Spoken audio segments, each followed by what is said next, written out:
দক্ষিণ এশিয়ার অন্যতম দ্বীপরাষ্ট্র মালদ্বীপ মালদ্বীপে একটি অভিনব পদক্ষেপ নিল। কী সেই অভিনব পদক্ষেপ? অভিনব পদক্ষেপ হচ্ছে এটাই যে মালদ্বীপ পুরো একটি প্রজন্মের ধূমপান গ্রহণকে নিষিদ্ধ করে দিল। অর্থাৎ 2007 সালের 1 জানুয়ারি যাদের জন্ম, তারা কিন্তু কী করতে পারবে না, কোনো মাদক গ্রহণ করতে পারবে না।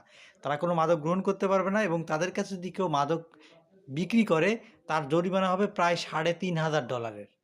এবং যে মাদক যারা কিনবে তারও $350 জরিমানা দিতে হবে।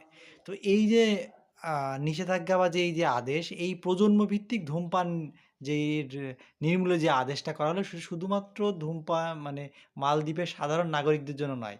আমরা জানি মালদ্বীপ একটি দ্বীপরাষ্ট্র, এবং মালদ্বীপে হাজারের উপর ছোট ছোট দ্বীপ আছে যেগুলো পর্যটন কেন্দ্র।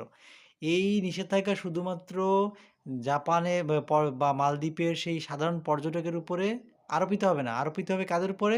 আরোপিত হবে সেই সমস্ত পর্যটকদের উপর যাদের বয়স 18-র নিচে। তার মানে হচ্ছে মালদ্বীপ কী করতে যাচ্ছে? মালদ্বীপ সম্পূর্ণ ধূমপান মুক্ত একটি দেশ হিসেবে রূপান্তরিত হতে যাচ্ছে, এবং সেই পদক্ষেপের হিসেবে তারা তাদের পার্লামেন্টে একটি চমৎকার আইন পাশ করলো। সেটা হচ্ছে শুধু ধূমপান, শুধু সিগারেট নয়, ভ্যাপ, যে আমরা বলি ভ্যাপ যেটা নেওয়া হয়, বা এটা সম্পর্কিত যে কোনো কিছুই কিন্তু এর মধ্যে আওতাভুক্ত। সুতরাং খুব একটি ভালো পদক্ষেপ নিল। ধন্যবাদ।